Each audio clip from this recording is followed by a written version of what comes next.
Now, this evening, our proceedings have the character of a celebration, and we're here to remember, to mark an anniversary, and to express gratitude for the arrival of the Russian Baltic Fleet in New York City 150 years ago today, to the day. This is the exact anniversary when the Russian Atlantic Squadron arrived in New York City. It was followed a few days later, on October 12th, 1863, by the Russian Pacific Fleet coming from Vladivostok and arriving in San Francisco.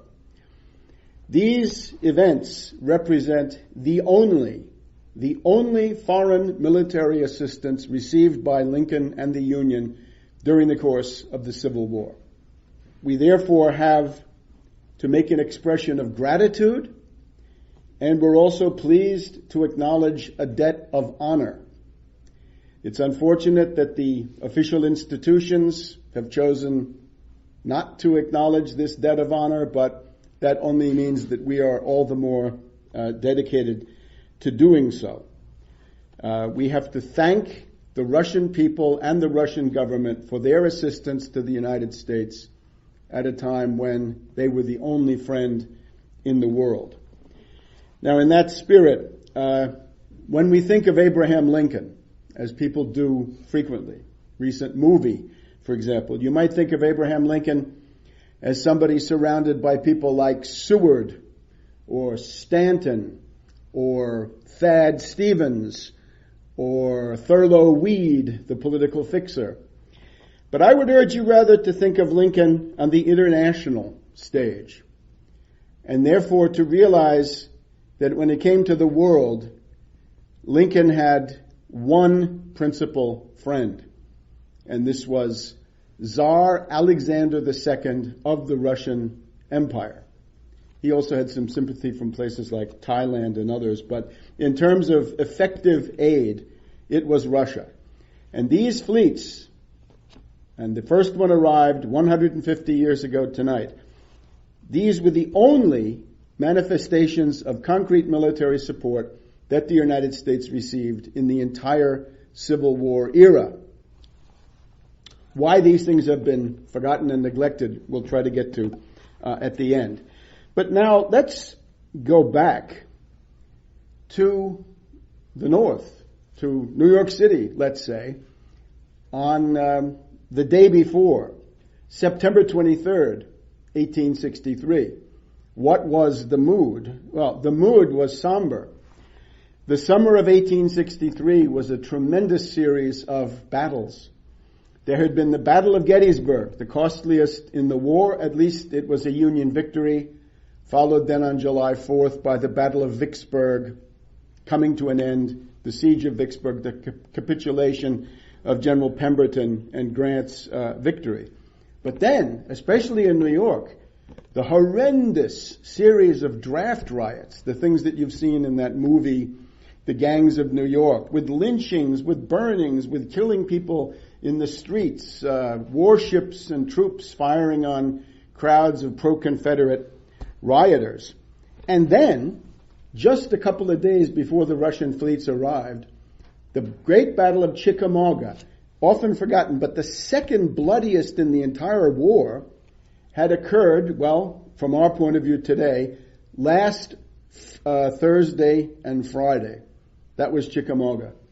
And this, of course, was a Union disaster. It almost annihilated the Union Army in the West, and might have, except for a couple of events that we can talk about. So by the time we got to September 23rd, it is a grim atmosphere, depression, demoralization coming forward. So let's put ourselves in the shoes of somebody watching all this now from Lower Manhattan, the Battery. Shortly after Chickamauga, with its 16,000 casualties, we had Matthew Brady, the famous photographer, publishing photographs that brought home all the horror of this event. New Yorkers strolling along the Battery were astounded to see a huge steam frigate flying a foreign flag bristling with 51 guns, her rigging black with seamen, steam up the bay and drop anchor in the Hudson River at about the level of the spire of Trinity Church. This was the Alexander Nevsky, the flagship of the Russian Atlantic Squadron, commanded by Rear Admiral Lesovsky. The Alexander Nevsky was soon followed by the Peresviet, a 48-gun frigate.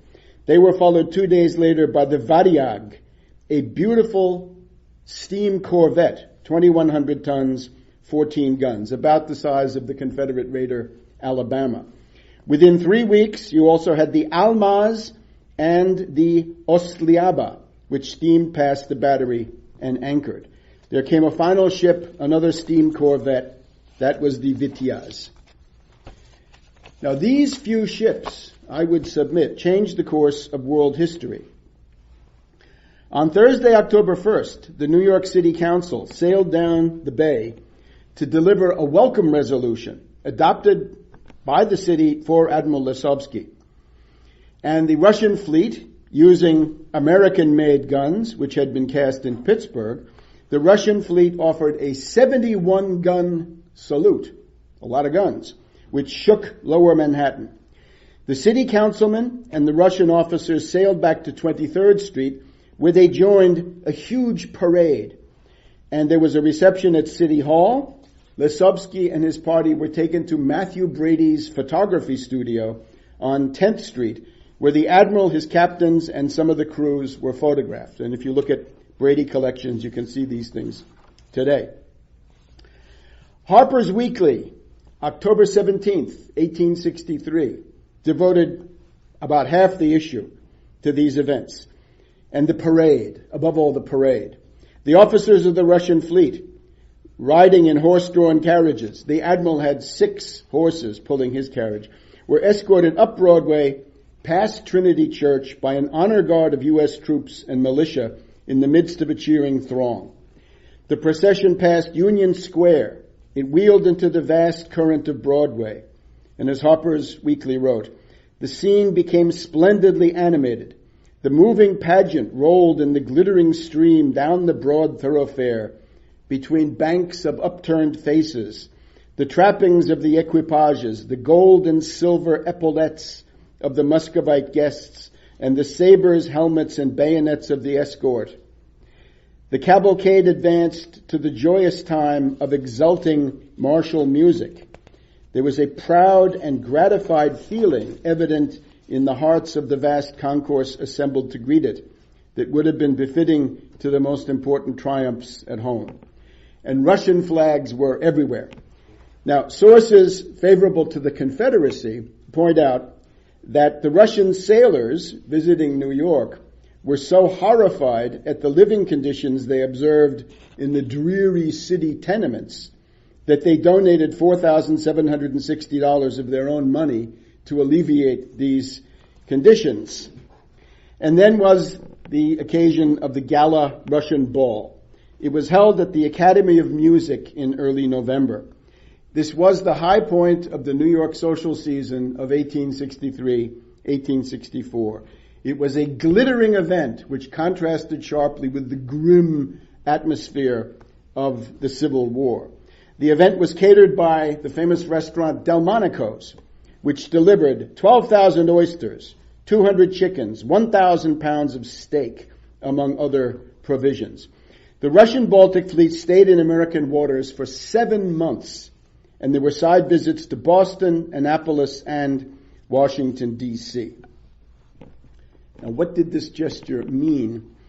Admiral Lesovsky had previously been stationed in the Mediterranean, where he became the friend of the leading Union naval commander, David Glasgow Farragut, the statue downtown here.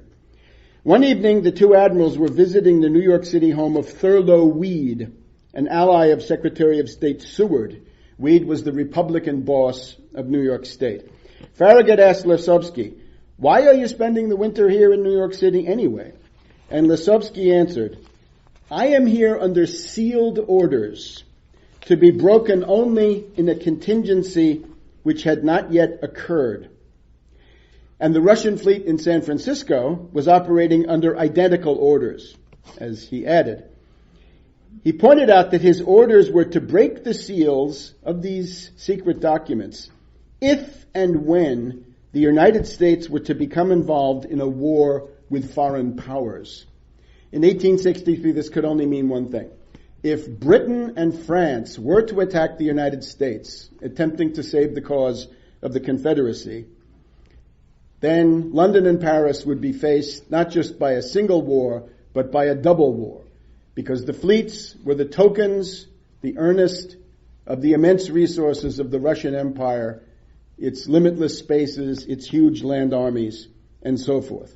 It was a gesture meant to deter. Now, October 12th, 1863, the Golden Gate. Admiral Popov arrives. He's the commander of the Russian Pacific Fleet on the Bogatyr. Popov was well known in California. He had visited there a number of times during the 1850s. And for him, the expressions of goodwill began almost as soon as the anchor was down. The Bogatyr was followed by the Kalevala, the Gaidamak, the Abrek, the Runda, and eventually another ship, the Abrek. We've got that. Now, during these years, the Union had a one-ocean navy for a country that needed a two-ocean navy. The U.S. fleet was concentrated in the Atlantic Squadron for a blockade of the Confederacy. It meant that there were no warships available to defend San Francisco. According to one historian, Admiral Popov was therefore welcomed as a savior in the Golden State when he brought his squadron in, and also because of his willingness to help. On Friday, the 23rd of October, a large fire swept through the waterfront of San Francisco. Admiral Popov responded by sending a large contingent of officers and men to help suppress the blaze. And several of the Russian sailors actually lost their lives. They're buried on Mare Island, which is at that time was a U.S. Naval base. And Mare Island was also important because the Russian Empire did not have a functioning shipyard on the Pacific. So they were able to refit with the help of the carpenters, blacksmiths, machinists of Mare Island, which carried out repairs on these vessels. And then came the Gala Ball in San Francisco, which was self-consciously an attempt to compete with the one in New York. The Grand Ball was scheduled for the evening of November 17th. For 3 hours, from 9 p.m. until midnight, a crowd of guests flooded in, including the highest military and civil authorities in the state. Governor Leland Stanford of the university, Governor Lowe, the mayor, the collector of the port, the commander of the U.S. Pacific Fleet, all of them showed up. The hall was lavishly decorated with Russian and American flags, with special paintings. We had the Emperor and Empress of Russia, and also George Washington. And wall panels. The wall panels had slogans which I think would be of interest to Americans today. One was, Russia and the United States, friends in peace, allies in war.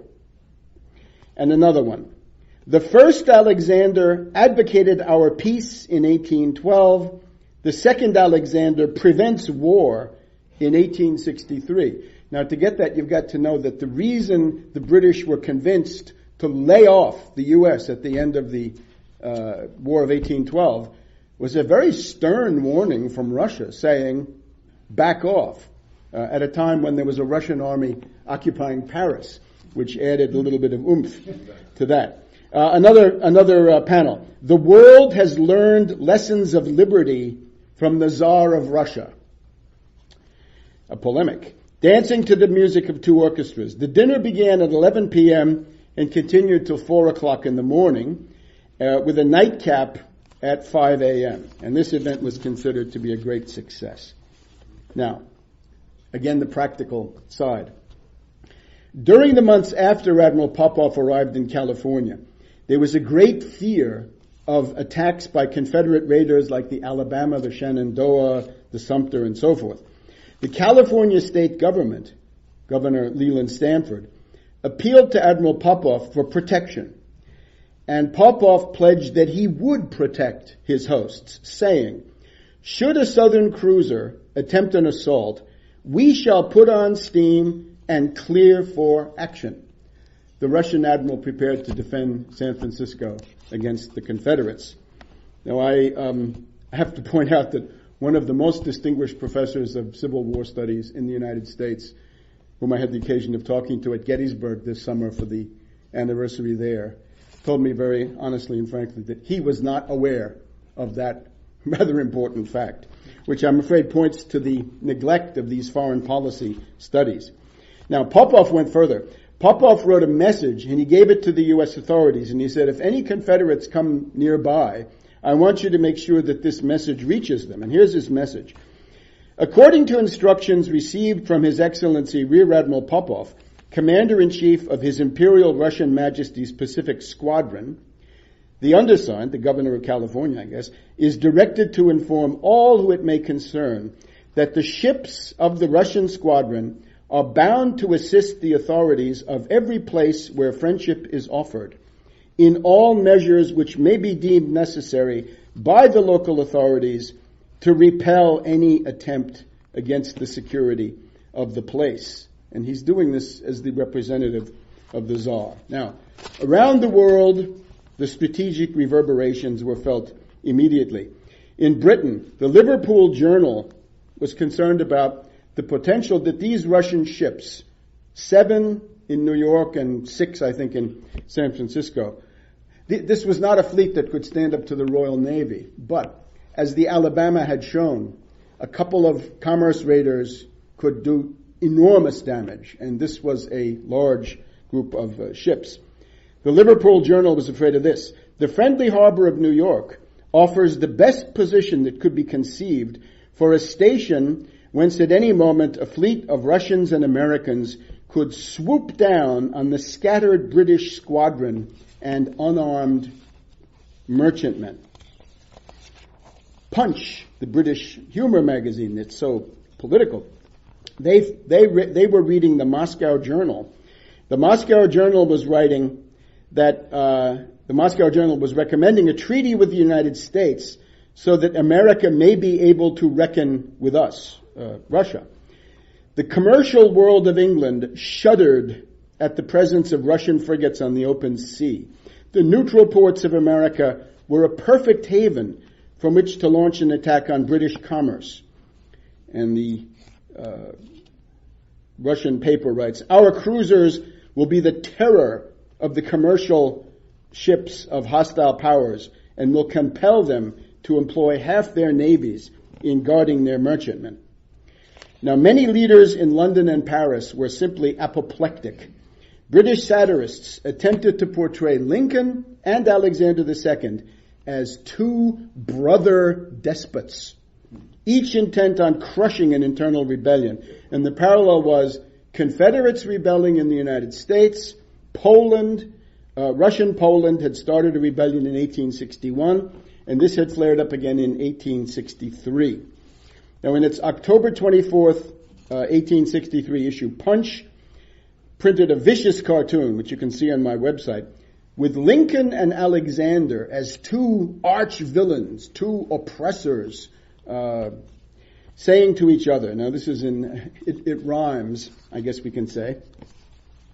Lincoln says, Imperial son of Nicholas the Great, we err in the same fix, I calculate, you with your Poles, my southern rebels I, who spurn my rule and my revenge defy. All right, the Tsar boasts in answer, wrath on revolted Poland's sons I wreak, and daughters too, beneath my knout they shriek. See how from blazing halls the maiden flies, and faithful Cossacks grasp the screaming prize. Lincoln, not to be outdone, says, in Tennessee, I guess, we've matched them scenes and may compare with Warsaw, New Orleans. The Vistula may bear a purplish hue, as deep a stain has darkened the Yazoo. So Punch imagines at the end, Lincoln and his brother Despot get together and say, "Come to my arms and let us be allies.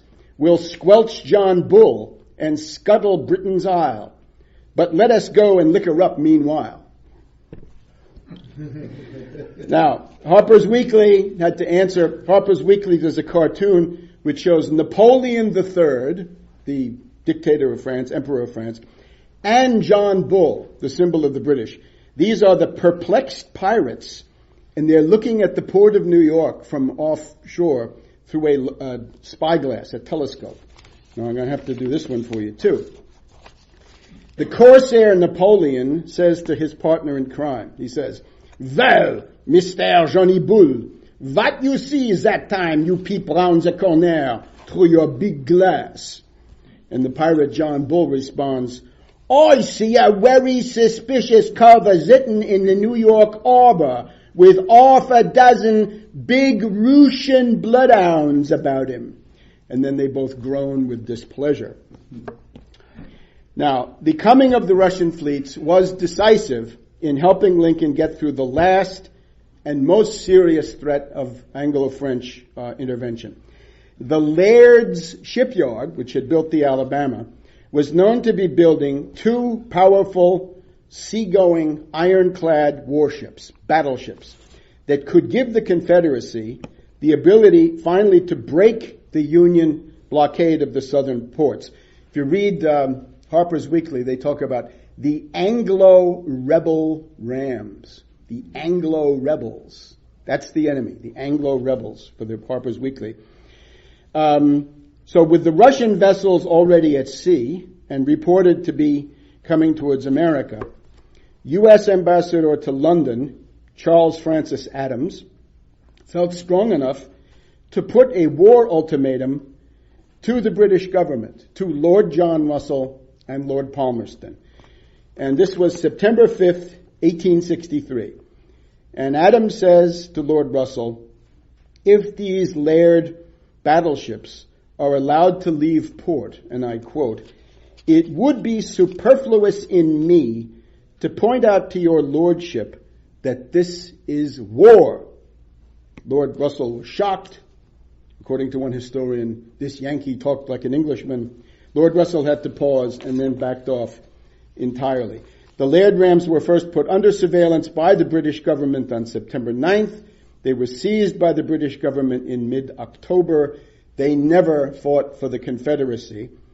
And this change of line in London, I think, was clearly a result of the Russian fleets. And that really was the last high-profile attempt of the British and the French to intervene. In that same issue of October 1863, October 17th, Harper's Weekly called for a U.S.-Russian alliance, and they put it in these terms. "The alliance of the Western powers, Britain and France, maintained through the Crimean War and exemplified in the recognition of the Southern rebels by both powers conjointly." They're pushing it a little bit, but in effect, that is what happened in practice, although formally speaking not. "This is in name, in fact, if not in name, a hostile combination against the United States. Would it not be wise to meet this hostile alliance by an alliance with Russia? France and England united can do and dare much against Russia alone or the United States alone. But against Russia and the United States combined, what could they do? An alliance between Russia and the United States at the present time would probably relieve both of us from all apprehensions of foreign interference, the Confederacy and Poland. The reception given last week in New York to Admiral Lasovsky and his officers will create more apprehension in the Tuileries in Paris and the Court of St. James in London than even the Parrott gun or the capture of the Atlanta. If it is followed up by diplomatic negotiations with a view to an alliance with the Tsar, it may prove an epoch of no mean importance in history." Now, responding to the arrival of the Russian fleets, Secretary of the Navy Gideon Welles wrote to Russian Foreign Minister Gorchakov, someone will hear about, saying that the U.S. Navy Department was much gratified to learn that a squadron of Russian war vessels was present off the harbor of New York. Wells offered the Russian fleet the facilities of the Brooklyn Navy Yard for any repairs or refitting they might need. And then Wells wrote in his diary, "In sending these ships to this country, there is something significant. What will be its effect on France and the French policy, we shall learn in due time. It may be moderate, it may exasperate. God bless the Russians." God bless the Russians, says the Secretary of the Navy. And it is the same spirit of gratitude that's reflected in the ode composed by Oliver Wendell Holmes for a friendship visit by Grand Duke Alexis to America in 1871. And Oliver Wendell Holmes writes, "Thrilling and warm are the hearts that remember who was our friend when the world was our foe." Now, on October 3rd, 1863, Lincoln issued his famous proclamation establishing a yearly day of Thanksgiving, tradition which still thrives, of course. But we should examine the timing of this proclamation. The Union victories at Gettysburg and Vicksburg occurred in the first week of July, several months before, July, August, September, 3 months, 90 days earlier. After that, the news had been all bad, with the horrors of the New York City draft riots, followed on the 19th and 20th by the Battle of Chickamauga, a crushing Union defeat and the second most costly battle of the Civil War. So this raises the question, what exactly was it that Lincoln wanted to give thanks for in the first week of October? Well, the obvious answer is that he was giving thanks for the coming of the Russian fleets, among other things, which were making the threat of the Anglo-French intervention recede rapidly.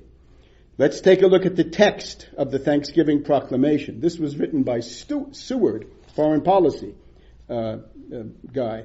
And this seems to substantiate this view. In the proclamation, we find that the United States is, quote, "in the middle of a civil war of unequaled magnitude and severity, which has sometimes seemed to foreign states to invite and to provoke their aggression. In spite of this," writes Seward, "peace has been preserved with all nations."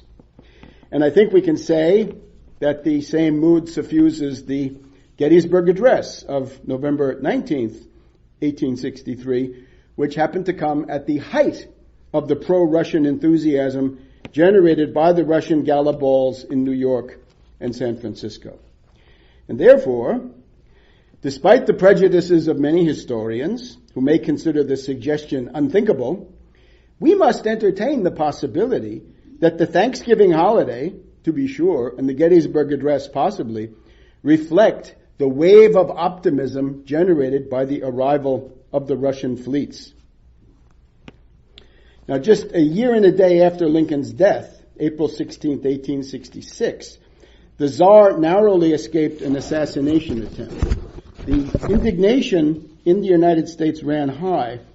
Congress passed a resolution, and the Assistant Secretary of the Navy, Gustavus Vasa Fox, was selected to head a solidarity mission, which departed on board a new class of monitor. This is the double-turreted monitor Miantanamo, equipped with 4 15-inch guns. These were displayed at visits in England, Denmark, France, on the way to Russia. Upon seeing this warship, the London Times commented, "The wolf is in our fold, and the whole flock is at its mercy." So Fox had an audience with the Emperor Napoleon III of France. And bowing to military defeat, Napoleon, of course, promised to remove the French army from Mexico, where it had been violating the Monroe Doctrine. And there then followed this exchange. Napoleon says to Fox, "Do not be too friendly with Russia." Fox says, "Russia and America have no rival interests. Russia has always been friendly to America, and we reciprocate the feeling. Napoleon III counters, but you can stand alone. You don't need friends. Fox says, when it was doubtful whether we should ever stand again, at a time when the most powerful nations menaced us, Russia felt and expressed her sympathy for us, and America will never forget it. We'll never forget it. Well, we hope so. Now, in the case, the sale of Alaska, a little bit later, 1867, the story of Alaska is that the Russian government was pessimistic about their own ability to hold Alaska against the British. So they were essentially saying it's better to put it in the hands of the United States to keep it from other hostile hands.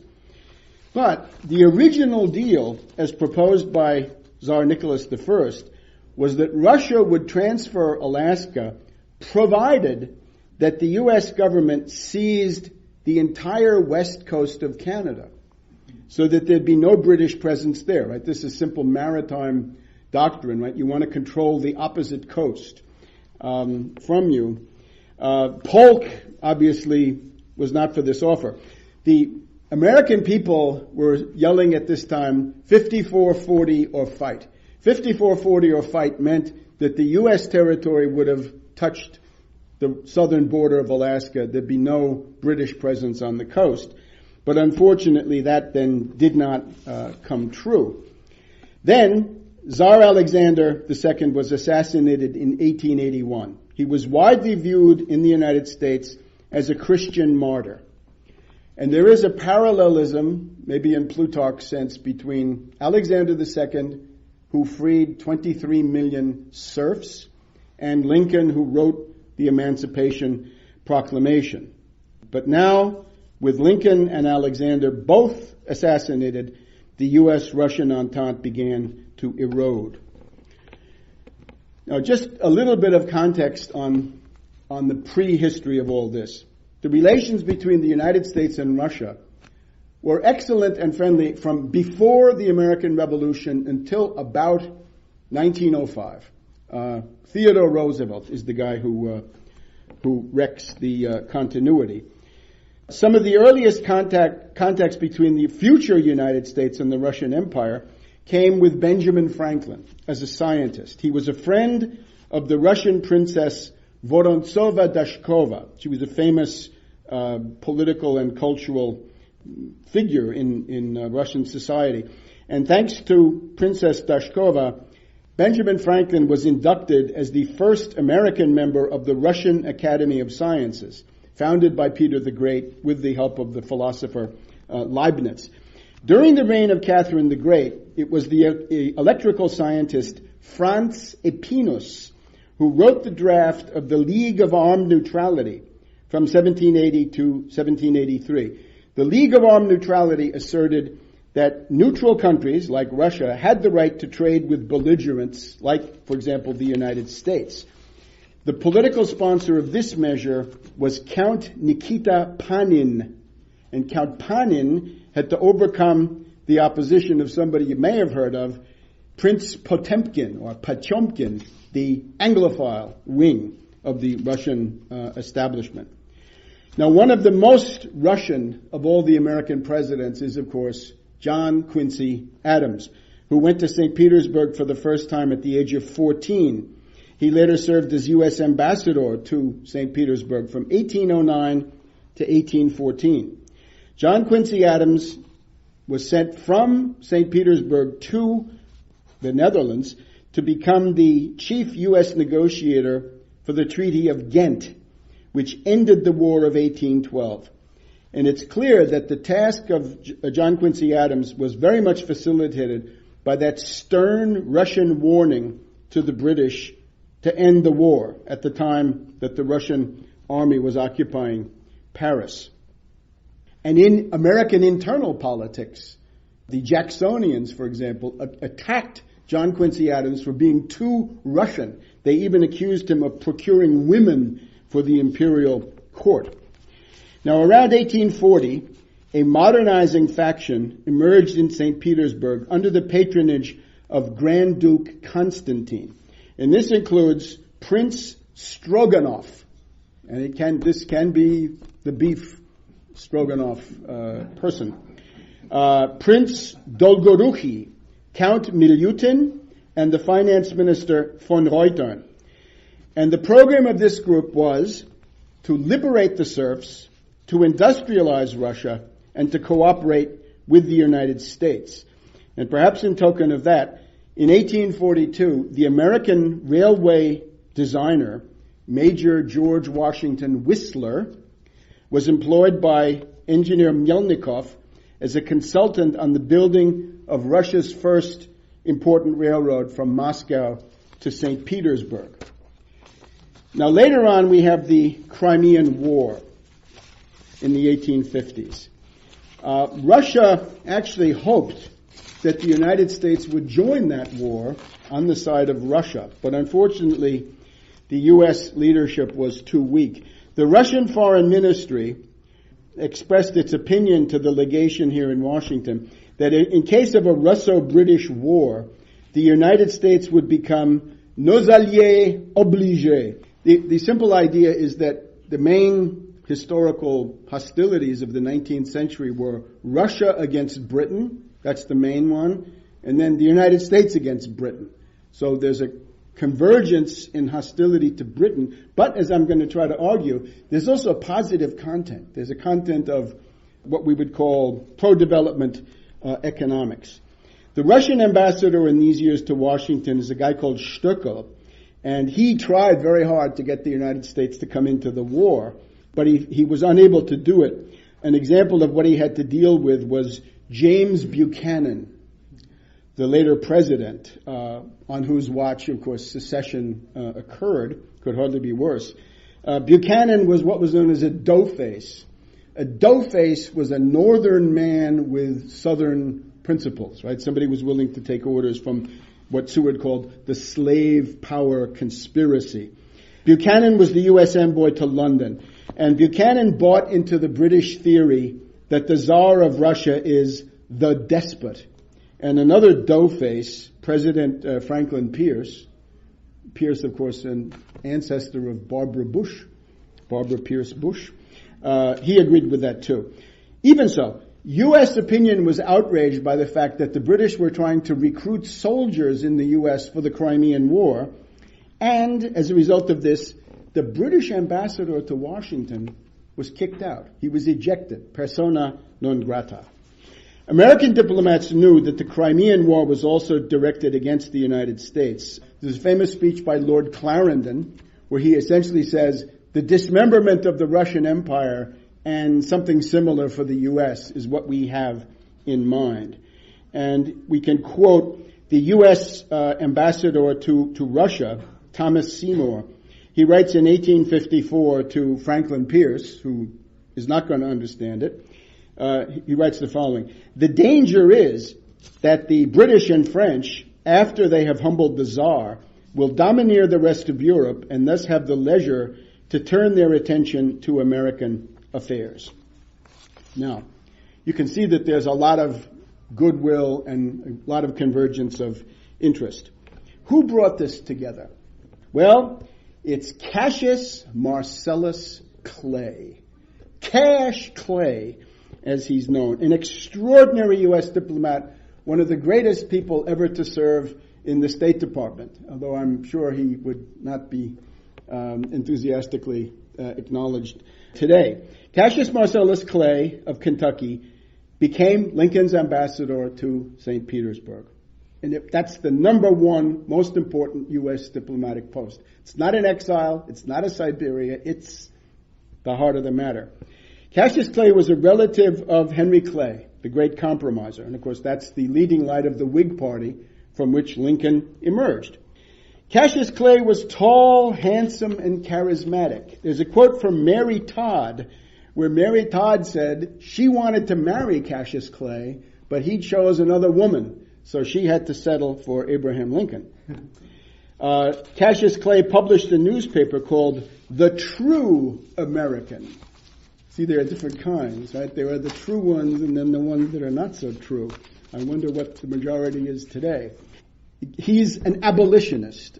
He is a very strong opponent of slavery. He created Berea College in Kentucky, the first integrated post-secondary institution in the United States, and of his dalliances with a certain ballerina at the Bolshoi Ballet. We will say nothing tonight. Cassius Clay had been in the running for the vice presidential slot on the Republican ticket of 1860. As I said, he's a strong abolitionist, and he wanted to fight secessionism by wiping out slavery. And this makes him a radical, opposed to the timid half measures of such people as General McClellan or General Don Carlos Buell. The problem you have, and this is the problem of Lincoln finding a general, if you have generals with social pretensions, like McClellan, they feel an affinity for the Southern planter class, and they want to maintain their privileges. And of course, this makes waging the war impossible. Now, in St. Petersburg, Cassius Clay's task is to buttress the U.S.-Russian geopolitical entente with a solid basis of economic doctrine. He's got to fight Adam Smith. He's got to fight Bentham. He's got to fight James Mill, John Stuart Mill, Ricardo, and the rest of the British school. Because Cassius Clay is a leading exponent of the Hamiltonian or American system of economics. That is to say, protectionism, mercantilism, and dirigism. He is a supporter of Henry Clay's classic Whig program for national economic development, and that means a protective tariff, a Hamiltonian national bank, and extensive infrastructure paid for by the federal government, even if it's only in one state. Doesn't matter. Cassius Clay brought with him copies of the economic writings of Henry Carey of Philadelphia. That is a very influential pro-Lincoln economist. Carey's principles of political economy were given to the Tsar, the imperial family, the imperial court, and all of them were becoming increasingly, finding that they got along very well with Cassius Clay. Clay's writings obviously reinforced the tendency of reforming groups inside the top Russian nobility. Emancipation and industrialization were the key questions, and these took then the form of the Russian system, as it was known. For example, in Moscow, right, not the capital at that time, but an industrial center, Cassius Clay was invited to Moscow by the manufacturing and business community. And he writes that he gave a standard Whig, American Whig, protective tariff, anti-free trade speech for industrialization and a protective tariff. This was received with great enthusiasm, and it was reprinted in the Russian newspapers and was circulated as a pamphlet. The British ambassador was there. He kept a poker face. But one of his junior attachés exploded and screamed at Clay that he was a threat to British trade with Russia. Clay noted later on that his remarks in Moscow were in favor of what? Free labor, railroad building, rapid industrialization. And these were exactly what Cassius Clay had been recommending to the leaders of the American South instead of the foolhardy adventure of secessionism. Now, in late July 1861, after the Union disaster at the first Bull Run, Clay wrote to Seward and Lincoln about the British attitude, and he said, "I saw at a glance where the feeling of England was. They hoped for our ruin. They are jealous of our power. They care neither for the North nor the South. They hate both." Close quote. Cassius Clay, of course, cared a great deal about the modernization and industrialization of the southern states. Clay then goes on, writing to Lincoln and Seward, "All the Russian newspapers are for us. In Russia we have a friend. The time is coming when she will be a powerful one for us. The emancipation move of the serfs is the beginning of a new era and new strength." Now, he had to talk to the foreign minister, Gorchakov, Prince Gorchakov. Prince Gorchakov, a little bit like Harry Hopkins in 1941 when he was sent to Moscow by Roosevelt. The big question was, will the Union collapse? Are you going to fight? Are you determined? And Clay convinced Gorchakov that Lincoln would hold firm. And we then get a landmark diplomatic note from Foreign Minister Prince Gorchakov in the name of Tsar Alexander II to Abraham Lincoln. And in this note, Gorchakov says, the Tsar that I work for is a sovereign animated by the most friendly sentiments towards the American Union. This union is not simply in our eyes an element essential to the universal political equilibrium. It constitutes, in addition, a nation to which our august master and all of Russia have pledged the most friendly interest. Now, back in the United States for a speaking tour during an interlude, there was an interlude when Simon Cameron, former Minister, Secretary of War, was serving a brief stint in St. Petersburg. Cassius Clay told an audience at the Odd Fellows Hall here in Washington that by emancipating 23 million serfs, Alexander II had made himself one of the greatest benefactors of mankind in all of human history. And Cassius Clay then urged his listeners, "Here then, fellow citizens, was the place to look for an ally. Trust him, and your trust will not be misplaced. Stand by him, and he will, as he has often declared to me that he will, stand by you." And indeed, if we look at Russian history, the old maxim, pacta sunt servanda, you got to maintain your treaty commitments. This actually is very frequently the case. And therefore, what's Cassius Marcellus Clay's own epitaph? He wrote, and you got to think he's talking with Lincoln and Grant and Sherman and all these other people in the background. He's not shy. He said, "I did more than any man to overthrow slavery. I carried Russia with us." So that's the decisive thing. So of the events of 1863, Gettysburg, of course, Vicksburg, of course, but the Russian fleets. Now, let's just look at this interesting pattern. The pattern is that the Americans who are drawn to the Russian cooperation are also the revolutionaries or the radicals here at home. They want to attack the Southern social order and the institution of slavery. And they're also attracted to Russia. Now, a couple of examples. In 1861, we have these two Confederate envoys, Mason and Slidell. They're taken off the British ship Trent as they're going to plead the Confederate cause in Europe. And the London press became hysterical with rage.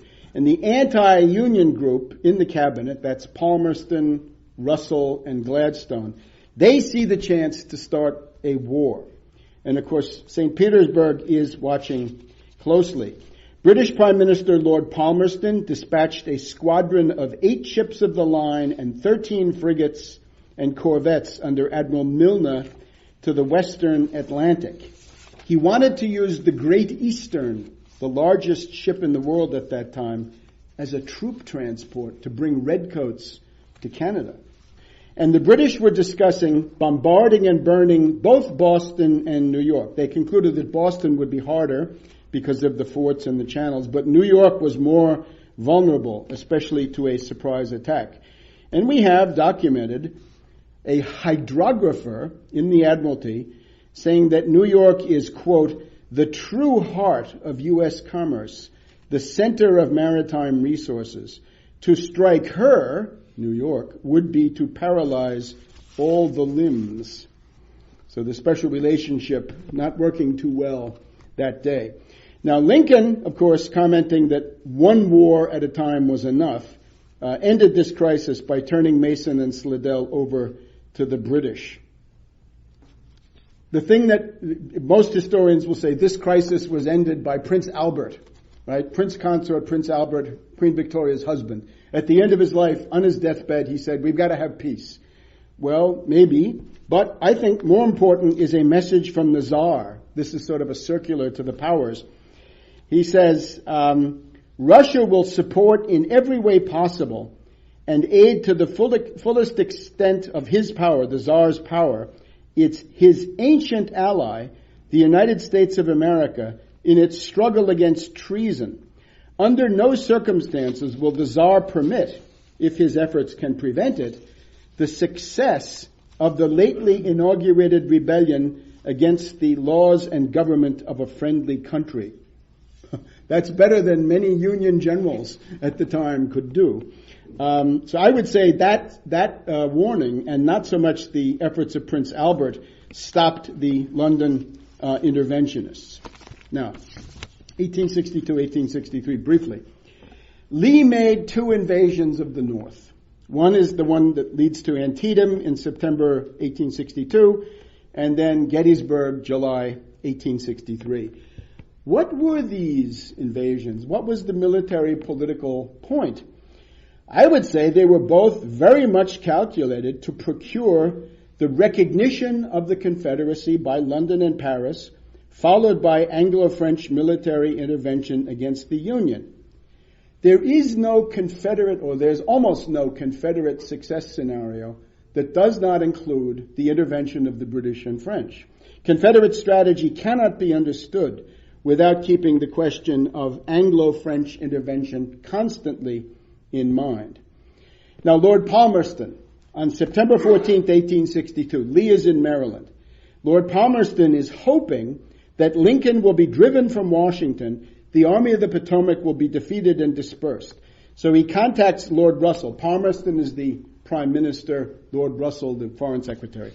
He contacts Russell and says, well, if that happens, intervention might be feasible. And Russell says essentially, let's not wait. Let's intervene no matter what. Let's have a cabinet meeting right away and intervene.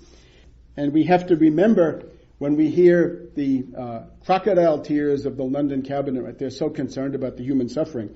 Remember that these are the people who had just supervised the repression of the Great Mutiny or Sepoy Rebellion in India, 1857. India had rebelled against the British East India Company. And the British had put down the rebellion. It is one of the greatest massacres of the 19th century. The repression is known in India as the Devil's Wind. The dead go into the hundreds of thousands. Villages annihilated. Right? Sherman, Sheridan, don't come close. So these are the humanitarians that are going to intervene. And remember also, the British-French combination had attacked China with 3 Opium Wars, Indochina with the French invasion, Russia with the Crimean War, Mexico with the French army, India in the rebellion we've just said, and sponsoring the Confederate States of America. So these are not exactly Pacific powers, peaceful powers. All of this after 1848. I'm afraid 1848 is the British destabilizing many of the continental countries. It's a little bit like Arab Spring, springtime of nations, 1848. At any rate, October 29th, 1862, there's a meeting in the Russian Foreign Ministry with Gorchkov, Prince Gorchkov, the foreign minister, and now the U.S. Chargé d'Affaires, Bayard Taylor, went on to become a well-known writer. It's a formal Russian pledge never to move against the United States and to oppose any attempt by others to do so. And Taylor wrote back to the State Department that the Russian foreign minister had said, you know the sentiments of Russia. We desire above all things the maintenance of the American Union as one indivisible nation. He points out that there will be proposals of intervention from Britain and France. We believe that intervention could do no good. Proposals will be made to us for some plan of interference, and we will refuse any intervention. And he stresses the continuity of the Russian policy. Now, the Journal de Saint Petersburg, the official gazette of the Tsarist government, denounced the Anglo-French intervention plan of fall 1862, inspired by Lord Russell and Napoleon. This article, by itself, helped to prevent a wider war. The British cabinet, informed of the Russian attitude by telegraph, voted down the war party of Palmerston and Russell. And by November, it was clear that there was no opportunity to intervene in that year. Now, this is what I've said so far. This is what's known in public. This was pretty much public. But now, we can go a little bit deeper. This refers to a document which I have on my website, tarpley.net. It's written by Wharton Barker. Wharton Barker was a banker for the Tsar in the 1870s. And a little bit complicated, but Wharton Barker in 1905 looks back to a talk with the Tsar in 1879 about these events in 1862. All right? So anyway, here we go. The Tsar says to Barker, 1879, the Tsar is talking now, in the autumn of 1862, the governments of France and Great Britain proposed to Russia the joint recognition by European powers of the independence of the Confederate States of America. My immediate answer was, I will not cooperate in such an action. I will not acquiesce. On the contrary, I will accept the recognition of the independence of the Confederate States by France and Great Britain as a casus belli for Russia. I will go to war over this. And in order that the governments of France and Great Britain may understand that this is no idle threat, I will send a Pacific fleet to San Francisco and an Atlantic fleet to New York. Sealed orders to both admirals were given. And then he continues, the Tsar. My fleets arrived at the American ports. There was no recognition of the independence of the Confederate States by Great Britain and France. The American rebellion was put down, and the great American Republic continues. Then he goes on to say, all of this I did because of love for my own dear Russia, rather than for love of the American Republic. I acted thus because I understood that Russia would have a more serious task to perform if the American Republic, with its advanced industrial development, were broken up and Great Britain should be left in control of most branches of modern industrial development. So he's saying, I don't want the British to have the monopoly of modern technology. I want to have a second power to whom I can turn. Some historians are scandalized by this. They say, well, that means it's not a real alliance. In other words, they say, if it's based on mutual interest, that's not real. It's got to be completely one-way, altruistic, one-way street. Otherwise, it's not real and you've been duped. No. The alliances that are rooted in mutual interest are the most stable and effective. What else can we want in this vale of tears? Now, let me just go on with a little bit more about the Tsar, so you get perhaps insights into him, but also into the Russian foreign policy a little bit more in general. Tsar Alexander II sees himself as regulating a balance of power. It's what the British always wanted to do, or they claimed to do. Although they wanted a balance of power favorable to Britain, he wants one favorable to the Russian Empire. And you can see what he says. On a world scale, I've got to have the U.S. there, because otherwise I'm all alone, and I'm going to be the target of everything. How about the case of the Danish War, right, with Prussia and Austria against Denmark, 1864? The Tsar says, I was silent, I stayed out, but I didn't say anything, and the British and the French were afraid to intervene on the side of Denmark. 1866, the 7 Weeks' War. This is Prussia defeating Austria. He says again, I was silent. See, he can do diplomacy just by saying nothing. I was silent, and France did not support Austria. Because of my silence, France hesitated to act until it was too late, and the dreams and ambitions of Bismarck were realized. And the Tsar says, my purpose was the establishment of a European balance of power that would be a menace to Great Britain, to contain them and to balance them. 1870, he says, to complete German unity and to enable German manufacturers to strike at British industrial and commercial supremacy, it was the plan of Bismarck for taking Alsace-Lorraine from France. And he said, I wanted to make sure that nothing got in the way of that. And therefore, in 1870, when the French-German War opened, I let it be understood that any assistance to France from Austria or Great Britain would be followed by Russian support of Germany. So he sums up saying, my support, Russian support of Germany in those three wars was because my Russia would profit.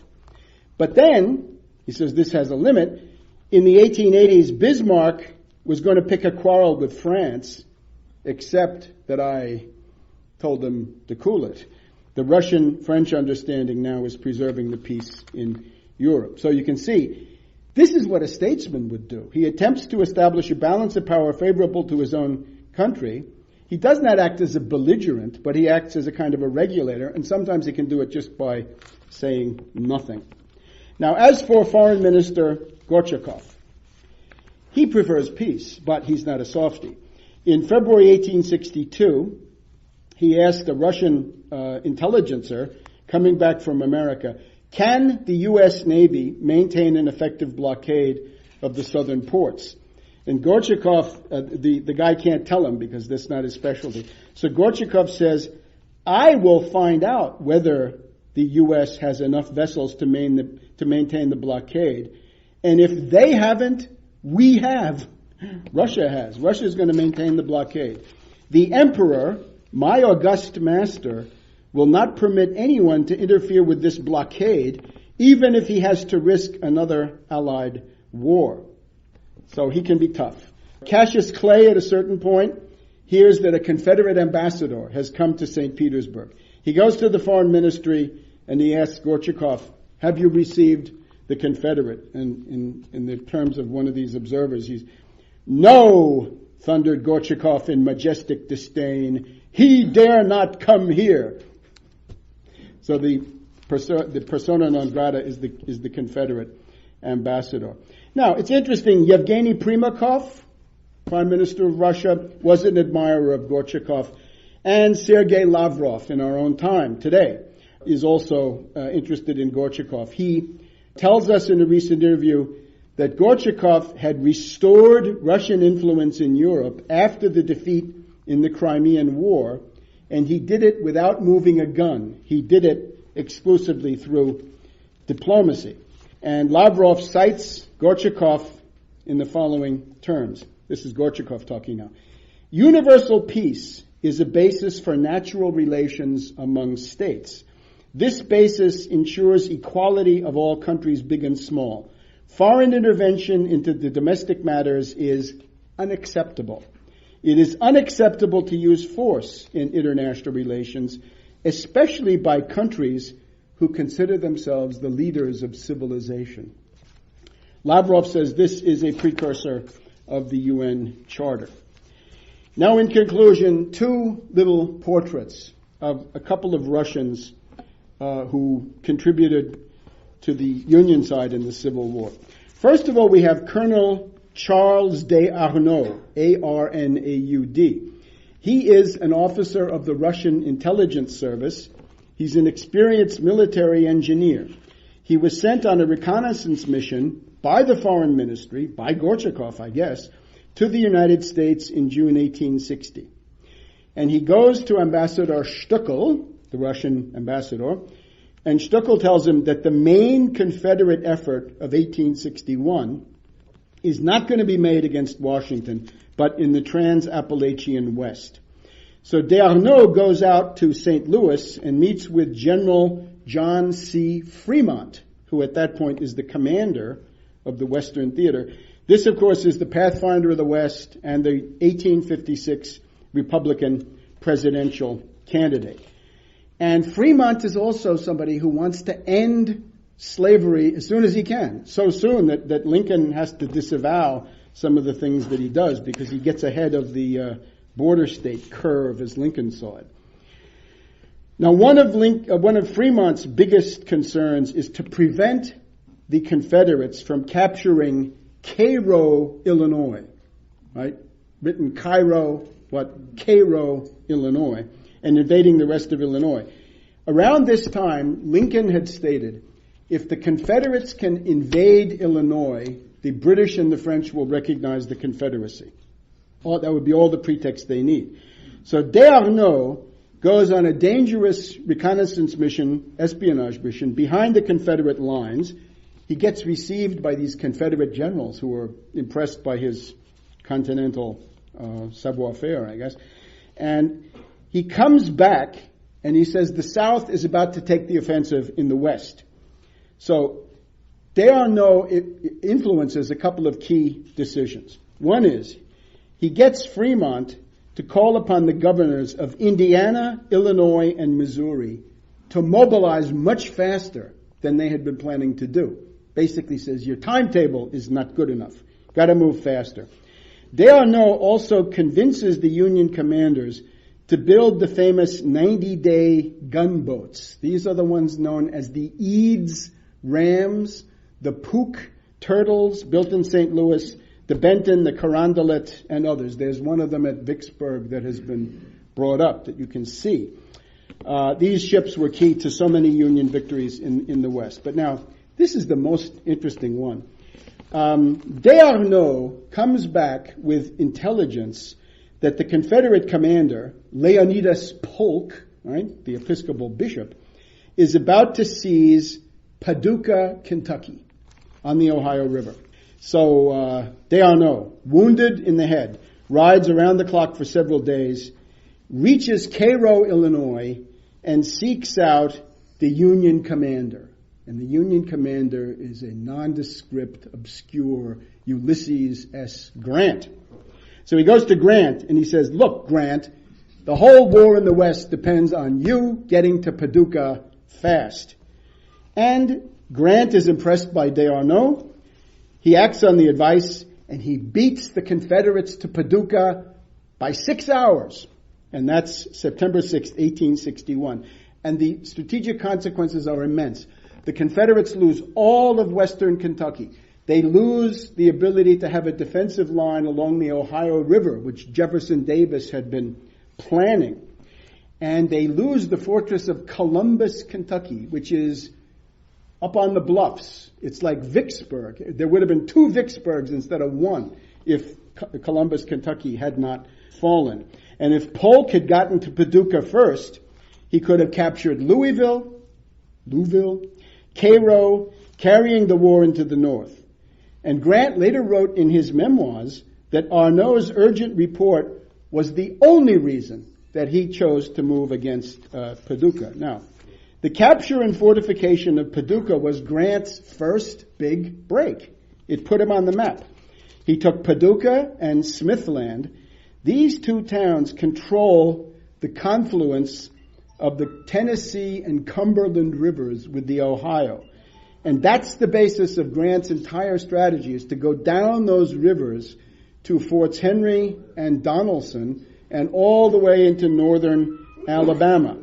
And by the time Grant got to Fort Henry and Fort Donelson, he became a major general and was on his way to greater things. And of course, the gunboats that Arnault had recommended could then go all the way into Alabama and further. So it had taken a fine Russian hand to launch the career of General Grant.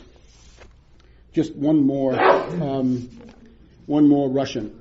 The other distinguished Russian, John Basil Turchin, a Don Cossack. He had moved to Chicago, worked in railroading, and joined the Union Army. He had attended the Imperial Military School in St. Petersburg. He had served in the Crimean War as a colonel of the staff of the Russian Guards in Hungary after 1848 and in the Crimean War. And Turchin is another revolutionary radical.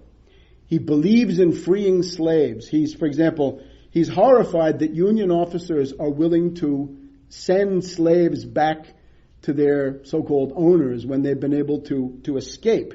He says, you can't do that. You've got to keep these people on your side. So he's aggressive, and he is key. He has a commander who vacillates, and he says, why don't you go and capture Huntsville, Alabama, and you can break the Confederate East-West Railway that goes through there. And the superior officer says, okay, and they do it, and it works. Now, at an early point in the war, thanks to this, Turchin's brigade is occupying Athens, Alabama.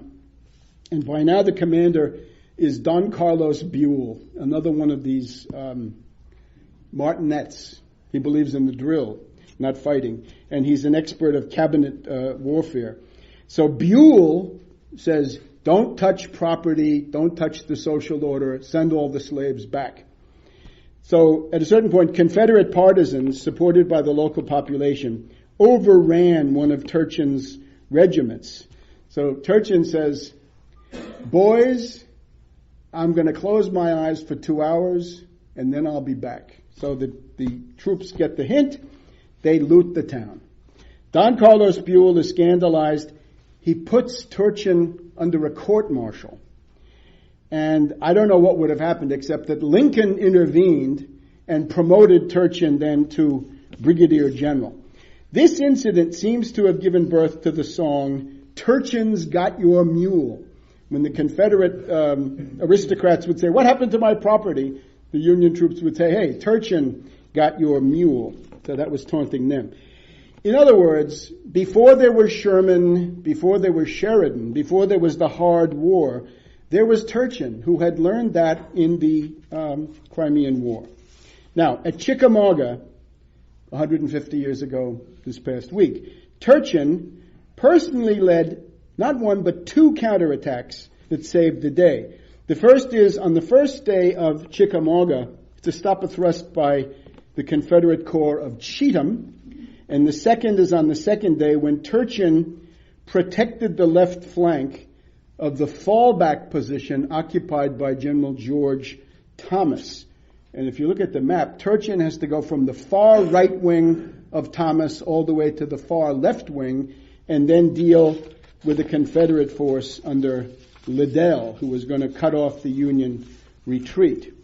Now, of course, I hope people remember General George Thomas. We've got Thomas Circle, of course, downtown.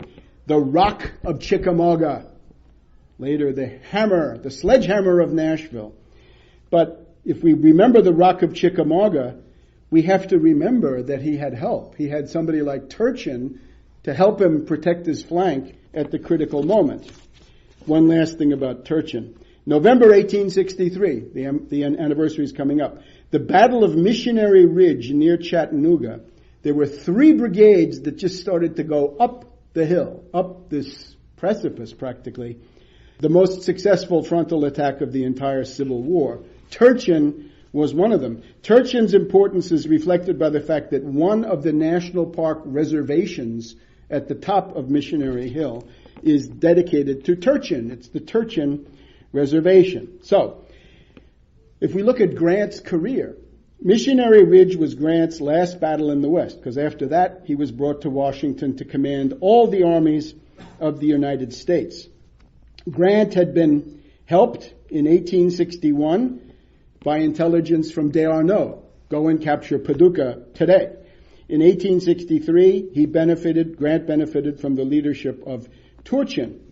And the other interesting thing about Turchin is that he was accompanied on his campaigns by his very vivacious wife, Nadine, and she happens to be the author of the only history of Civil War military campaigns written by a woman who was also an eyewitness.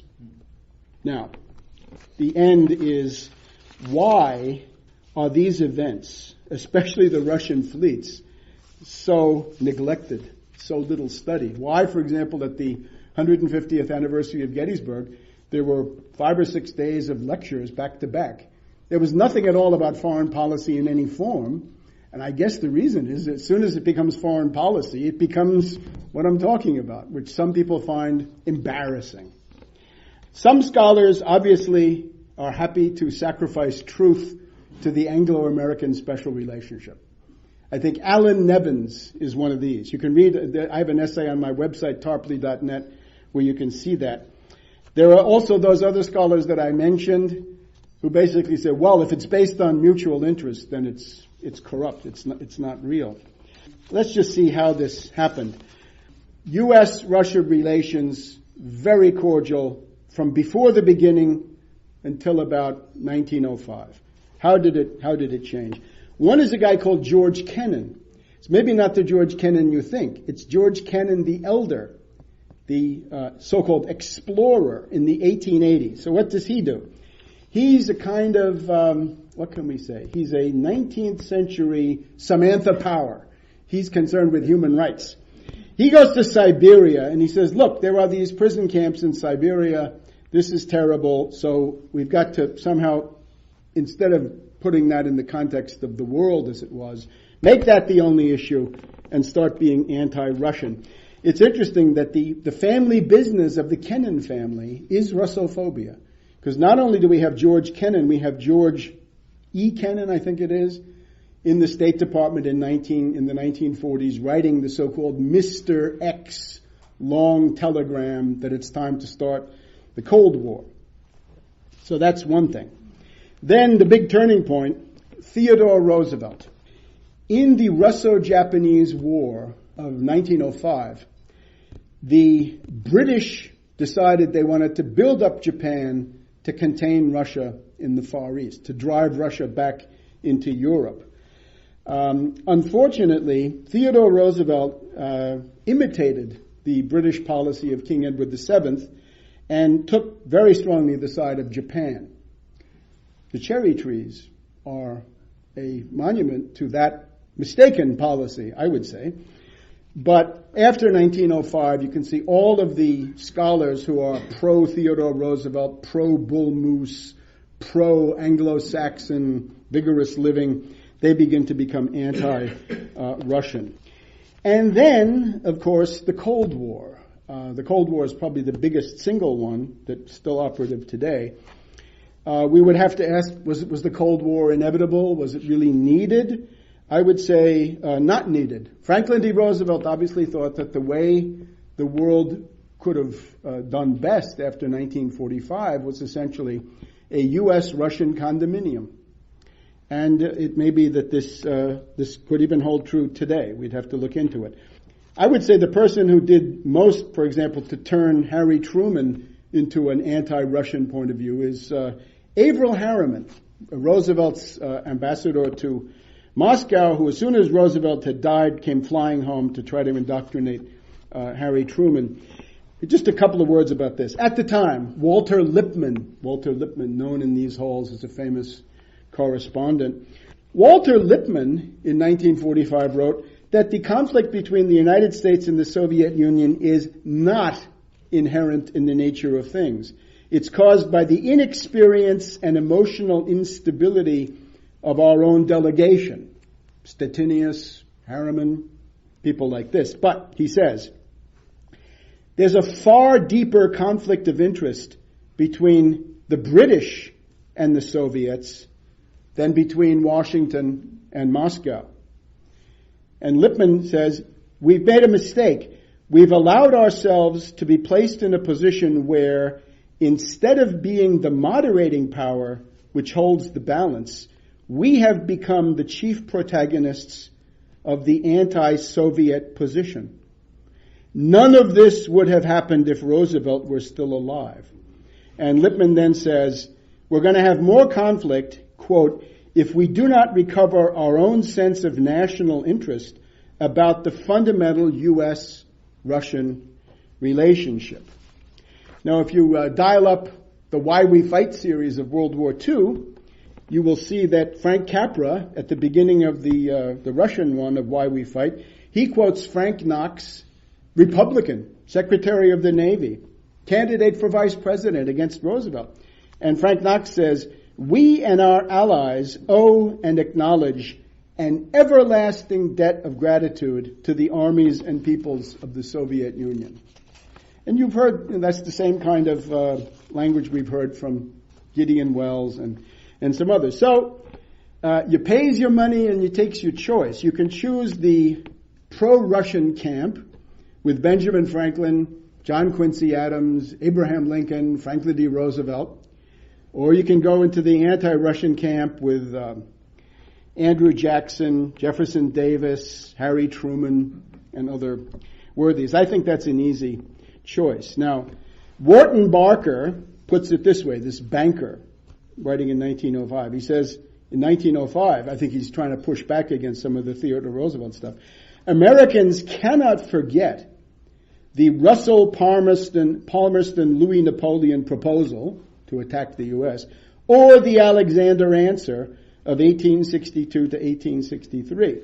They remember that we owe almost as much to Russian action in 1863 as to French action in 1878. But if they give due thought to the words of Emperor Alexander II, they will do what is more vital in the shaping of the destinies of a nation. They will understand something. So again, Lincoln had one friend in the world, Tsar Alexander II, and the only military assistance for the Union from anybody in the world is what we've just discussed. Now, there is in American politics a procedure, which I think is still honored in some quarters. It's called Getting Right with Lincoln. And it says, if you're a politician, if you're a public activist, you have to ask yourself periodically, is what you are doing coherent with the principles of Lincoln? And you have to search your conscience to this effect. Now, perhaps tonight we've been able to add or strengthen at least an additional dimension to what it would mean to get right with Lincoln in foreign policy, because it's usually interpreted in terms of domestic policy only. But in terms of foreign policy, are we right with Lincoln today? And this would be a question for everybody, all the way up to the White House. I'm afraid that right now we're not so right with Lincoln, and we ought to do something so that we could get right with Lincoln in the sense that we've described it tonight. Thank you very much.